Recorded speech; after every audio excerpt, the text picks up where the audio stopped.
5 wins by a combined 111 points, including a thrilling win from Friday night over the Oakland Craig Knights. And that's just a little bit of the resume the Battle Creek Braves have put together just as they crossed the midpoint in the season. And joining us on Coach's Corner today is Andrew Carlson, the Braves head coach. Thanks for being here, Coach. Thanks for having me. Absolutely. So let's dig into that Oakland Craig game. Obviously a 45-38, just absolute barn burner. Kind of walk us through that matchup from Friday night. Well, we knew Oakland was going to be an incredibly tough matchup because they run they have an outstanding offense. They can spread you out, and they have a great quarterback and receivers to go with them. And that we knew that we were going to have our hands full trying to control those playmakers. And the first half, they really did an outstanding job of winning some matchups. We had guys in the right spots, but they just made plays. And in the second half, I thought we did adjust defensively a little bit better and limited them a little bit in that sense. And we're able to find a way to pull it out because our offense and special teams, I thought, played really well all game long. They were kind of our saving grace, to be honest. Our offensive line played awesome up front, and our backs did a great job of hitting the holes the line developed for them and just made plays. You know, obviously Battle Creek has so much talent throughout the years. Kind of walk us through this group and kind of who the key pieces are this year.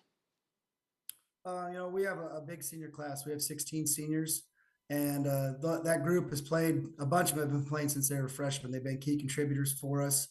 On the line, we have 3 guys that have played since they were freshmen. So, I mean, that's just kind of uncommon. And Dawson Amick and Dakota Zlomke and Gavin Olson are those 3 guys that have been guys that have started since they were freshmen for us. And then we have Breck Thompson and Connor Heiderman are our starting 5, but we also rotate some guys in Mason Planner and Hudson Last that have stepped up and did a great job for us. And, it really all starts up front for us. And then we're fortunate to have a 3-year starter at quarterback in Jackson Mettler, who's done a really good job running our offense. You know, I talk to a lot of coaches, and they talk about the importance of maybe being a dual sport or even playing 3 sports as a high school athlete. Kind of walk us through how many athletes you have that kind of extend their wings and play other sports and how that makes them better football players. Yeah, we're fortunate. Pretty much all of our guys play 2, and most of them play 3 sports, with some of them even doing 4 when you count baseball in the summer. So we're a small town. Our kids love to compete. And we encourage them to do as many activities as they can because we want kids competing, and that's something that we really stress as a school and program. And I was joking with you before we started the interview. It just seems to get so much easier for you as you guys try and battle your way through a loaded C2 because now you get Cedar Catholic. Kind of walk us through what you're expecting in that one. Oh, Hardington is an outstanding football team. They have great size up front. They have very good skill players. They have a very complete team that just seems to be really finding their way right now. They're playing really outstanding football, and we know that we're going to have to be prepared to handle what they're going to give us because they're going to be a big physical team.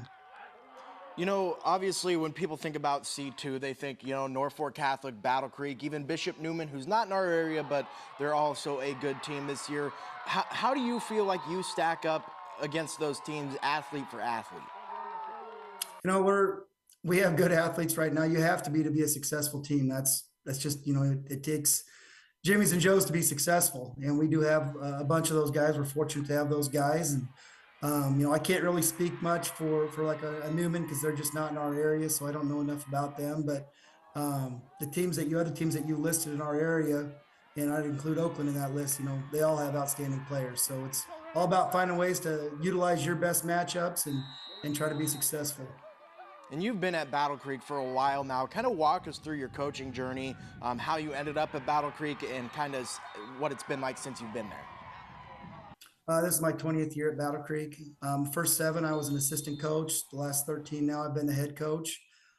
This is the only place I've been, so it's all that I know. It's been a great job for me. It's a great community. It's a great school. We have outstanding people within the community and kids in the school. So very fortunate to be where I'm at, and I've really enjoyed the ride so far.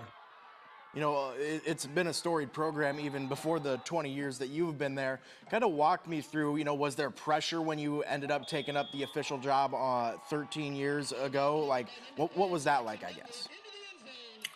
Well, pressure's what you make it. I'm a very competitive person, so I want to win no matter what I'm doing. So it's one of those deals where it wouldn't matter if I was in Battle Creek or somewhere else. It's just my mentality. We want to win and compete for championships, and that's something that we strive for. And we're fortunate. We do have a very storied tradition here, and that's an important thing. That's a good thing.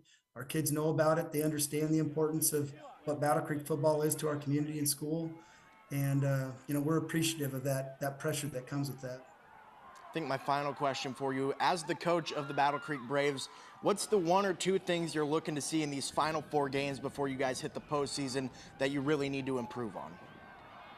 Well, I think one of the things that really has been standing out is we're penalized quite a bit. We got to clean that end up, and that's something that we focus on in practice, and most of them are things that we can clean up. So we got to get that taken care of, because in a really close game, it's going to come back and haunt us. And then other than that, it's just keep seeing us diversify and grow offensively and defensively. I think our offensive staff has done a great job of week in, week out, coming up with new, fresh ideas and showing things that we haven't done before. And then defensively, I think we're doing the same thing, where we're finding ways to put guys in positions to create pressures and make plays. And we just need to keep growing from there. Well, that's all the time we have on Coach's Corner today. I want to thank you, Coach Carlson, for taking some time and chit-chat some Battle Creek Braves football, and we want to wish you the best of luck the rest of the season. Well, thank you for the coverage, and we appreciate this opportunity.